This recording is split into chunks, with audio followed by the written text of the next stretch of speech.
এই যে আমাদের দেরি করে রাতে ঘুম আসে, স্ক্রিন আসক্তি, এই ডিভাইস আমাদের আরামের ঘুম কেড়ে নিছে কেন জানেন? এর কারণ হচ্ছে আল্লাহর দেয়া যে ফিতরাত, এই ফিতরাতকে আমরা উল্টে দিয়েছি। ইসলামিক লাইফস্টাইল হচ্ছে আপনি একেবারে সকাল সকাল আপনার দিন শুরু করবেন। Early to bed and early to rise makes a man healthy wealthy. সবাই তো শিখেছি এটা, যে আগে আগে ঘুমোতে যাও, আগে আগে ঘুম থেকে জাগো, তুমি ধনী হবে, তারপর তুমি প্রজ্ঞাবান হবে, তুমি সুস্বাস্থ্যের অধিকারী হবে। এটা হচ্ছে ইসলামিক লাইফস্টাইলের একটা কোর ভ্যালিউ। সকাল সকাল দিন শুরু করা মানে সানরাইজের আগে আমার সকাল শুরু হবে। কাজী নজরুলের যে কবিতা, সূর্যি মামা জাগার আগে উঠবো আমি জেগে, পড়েছি আমরা সবাই, কিন্তু হয়তো মানা হয় না। তো এই যে সকাল সকাল ঘুম থেকে ওঠা, এটা যদি আপনার মধ্যে না থাকে, এটা ইসলামিক লাইফস্টাইল হতে পারে না। You must be a morning person. সকাল সকাল উঠতে হবে। আপনার সময় এমনভাবে মেনটেন করবেন আপনি যে সকাল সকাল ফজরের পর থেকে আপনি অ্যাক্টিভ। তার মানে you have to wake up early, you have to sleep early. একজন মর্নিং পারসন যদি না হন, এটা ইসলামিক লাইফস্টাইল হবে না। এর কারণ আল্লাহ রাসূল সাল্লাল্লাহু আলাইহি ওয়া আলিহি ওয়াসাল্লাম আমাদেরকে সকালে জেগে থাকার ব্যাপারে ইন্সপায়ার করেছেন, এবং তিনি দোয়া করেছেন এই উম্মার জন্য স্পেশালি, যে এই সময়টা এটা ফুল অফ বারাকা, ফুল অফ ব্লেসিংস। তিনি দোয়া করেছেন, আল্লাহুম্মা বারিক লি উম্মতি ফি বুকুরিহা। আল্লাহ এই উম্মতের বুকুরটা মানে সকালের সময়টা, লেটস সে সানরাইজের পরে ৩-৪ ঘন্টা, এই সময়টাকে আল্লাহ আপনি বরকত দিয়ে ভরে দেন।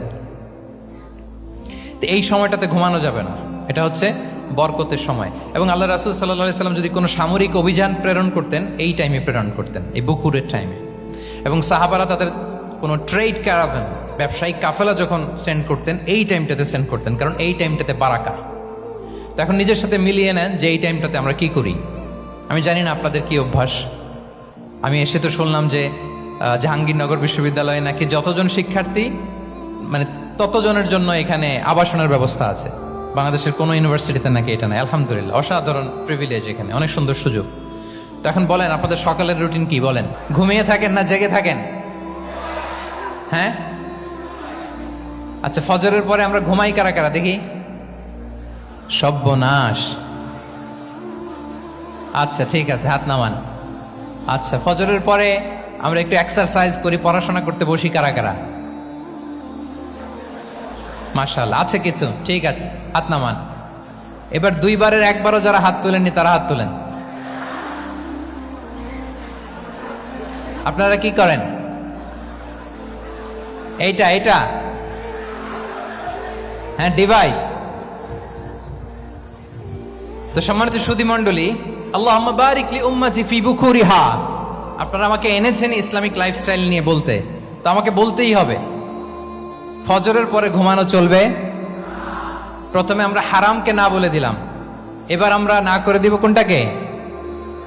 হ্যাঁ, ফজরের পরে আজকে থেকে কোনো ঘুম চলবে। যদি আপনি চান, একটু দূরে সরাইতে হবে, যে ড্রোনগুলো একটু দূরে সরাইতে হবে। ফজরের পরে আজকে থেকে আমি এখানে জবরদস্তি করব না, শুধু আপনাদের সামনে আমি প্রেজেন্ট করছি। যদি সেমিনারের যে টপিক নিয়ে আপনারা শুনতে এসেছেন, এটা যদি আপনি অ্যাডাপ্ট করতে চান, অনুশীলন করতে চান, হ্যাঁ, ফজরের পরে আজকে থেকে কোনো ঘুম চলবে। এই সময়টাতে অনেক বারাকা আছে।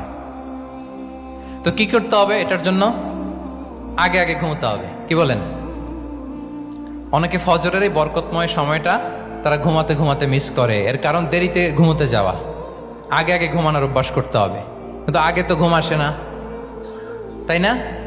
এই যে ডিভাইস আমাদেরকে ঘুমাতে দেয় না, আমাদের শান্তির ঘুম কেড়ে নিছে এই ডিভাইস। এই ডিভাইস অ্যাডিকশন, স্ক্রিন আসক্তি, এই স্ক্রিন আসক্তি আমাদের শান্তির ঘুমকে কি করেছে? কেড়ে নিয়েছে। আল্লাহ তাআলা রাতকে বানিয়েছেন ঘুমের জন্য। ওয়াজআলনা লাইলা লিবাসা। লিবাস মানে আবরণ। আমি রাতকে বানিয়েছি পোশাকের মতো আবরণ করে, যে আবরণ রাত্রিবেলা নিঝুম নিস্তব্ধ অন্ধকার দিয়ে ছেয়ে দেয়। ফলে মেলাটিন নামে একটা হরমোন নিঃসরিত হয়, আমাদের ঘুম ঘুম ভাব আসে। ঘুমের জন্য আল্লাহ তৈরি করেছেন রাতকে। এরপরে আল্লাহ তাআলা বললেন, ওয়াজআলনান নাহারা মাআশা। আর দিনকে বানিয়েছি আমি প্রাণ চঞ্চল করে, দিনে আমরা কাজ করব। তাহলে রাতে আগে আগে ঘুম, আর দিনের বেলা আল্লাহ তাআলা আমাদেরকে কাজ করার জন্য সৃষ্টি করেছেন, কিন্তু এই সাইকেলটাকে আমরা ঘুরাই ফেলছি। রাতে যত দেরি করে আপনি ঘুমাবেন, সকালে ঠিক তত দেরি করে আমাকে উঠতে হয়, ঠিক কিনা বলেন? তাহলে ফজরের পর বকুর পিরিয়ড অফ টাইমটাকে কাজে লাগাতে হলে রাতে আমাদেরকে আগে ঘুমাতে যেতে হবে। রাতে কি করতে হবে? আগে ঘুমোতে যেতে হবে। তাহলে 1 নম্বরে কি বললাম? কনসেপ্ট অফ হালাল এন্ড হারাম। 2 নম্বরে বললাম প্রোডাক্টিভিটি। ইসলামিক লাইফস্টাইল হচ্ছে একটা প্রোডাক্টিভ লাইফস্টাইল। এটা মেনটেন করতে হলে প্রোডাক্টিভিটির অনেক কথা। একটা কথা হচ্ছে সকাল সকাল আপনার দিন শুরু করুন। কি পারা যাবে তো ইনশাআল্লাহ? সবাই একসাথে পড়ে ইনশাআল্লাহ। এই যে আমাদের দেরি করে রাতে ঘুম আসে, স্ক্রিন আসক্তি, এই ডিভাইস আমাদের আরামের ঘুম কেড়ে নিছে কেন জানেন? এর কারণ হচ্ছে আল্লাহর দেয়া যে ফিতরাত, এই ফিতরাতকে আমরা উল্টে দিয়েছি। ফিতরাত শব্দটার সাথে আপনাদের পরিচয় আছে? হ্যাঁ, the innate characteristics of a human being. একটা মানুষের যে ক্যারেক্টারিস্টিক্স, যে ইননেট স্বভাব দিয়ে আল্লাহ তাআলা তৈরি করেছেন, নেচার, এটাকে আরবিতে বলে ফিতরাত। এই ফিতরাতের বিরুদ্ধে কিছু করা যাবে না। ইসলামিক লাইফস্টাইল হচ্ছে ফিতরা বেসড লাইফস্টাইল। ফিতরাতুল্লাহিল্লাতী ফাতারান নাসা আলাইহা লা তাবদীলা লিখালকিল্লাহ। আল্লাহর প্রকৃতির অনুসরণ করো, যে প্রকৃতি দিয়ে তিনি মানুষকে সৃষ্টি করেছেন। আর আল্লাহর সৃষ্টি কাঠামোর মধ্যে কোনো পরিবর্তন, কোনো বিকৃতি নেই। সুবহানাল্লাহি বিহামদি। তা আমরা এই ফিতরাতকে চেঞ্জ করে দেওয়ার কারণে এই ঝামেলা। আমরা সবাই এই ফিতরাতের উপর জন্মেছি। কুল্লু মাউলুদিন ইউলাদু আলাল ফিতরা ফাআবাওয়াহু ইউহাউবিদানি আও ইউনাসসিরানি আও ইউমাজ্জিসানি। প্রতিটি নিউ বর্ন বেবি তারা ফিতরাতের উপর জন্মায়, মানে নবজাতক সন্তান ইসলামের উপর জন্মায়। কিন্তু বাবা মা তাকে হয় ইহুদি বানায়, নাসারা বানায়, বা অগ্নি উপাসক বানায়। তাহলে এই যে ফিতরাত, আল্লাহর দেয়া ফিতরাতকে যখন আমরা চেঞ্জ করেছি, আমাদের জীবন থেকে বারাকা উঠে গিয়েছে। ফিতরাতকে যদি আরো সহজ করে আমি আপনাদেরকে বুঝাই, তাহলে ফিতরাত হচ্ছে যা কিছু স্বাভাবিক, যা কিছু কল্যাণকর, যা কিছু ভালো, তাই ফিতরাত। আই রিপিট, সুপ্রিয় শিক্ষার্থী বন্ধুরা, ফিতরাত হচ্ছে যা কিছু স্বাভাবিক, যা কিছু ভালো, যা কিছু কল্যাণকর, তাই কি? তাই ফিতরাত। এই যে এখন আরবি কোন মাস চলছে বলেন তো? রজব। এই রজব মাসের 26 তারিখ দিবাগত রাত্রে আল্লাহ রাসূল সাল্লাল্লাহু আলাইহি ওয়াসাল্লাম ঊর্ধ্ব জগতের একটা ভিজিটে গিয়েছিলেন। আমরা জানি না সবাই? হ্যাঁ, ইসরা মেরাজের কথা আমরা জানি। সো মেরাজ রজনীতে আল্লাহ রাসূল সাল্লাল্লাহু আলাইহি ওয়া আলিহি ওয়াসাল্লাম ফিতরাত, মানে what is the essence of ফিতরা, এটা বোঝানোর জন্য হাদিসটা আমি শেয়ার করছি। মেরাজে যখন গেলেন, জিবরিল আলাইহিস সালাম ওনাকে 2টা পেয়ালা দিলেন। তিনি বললেন উচিতু বি ইনাআইন, আমাকে 2টি পেয়ালা দেয়া হলো।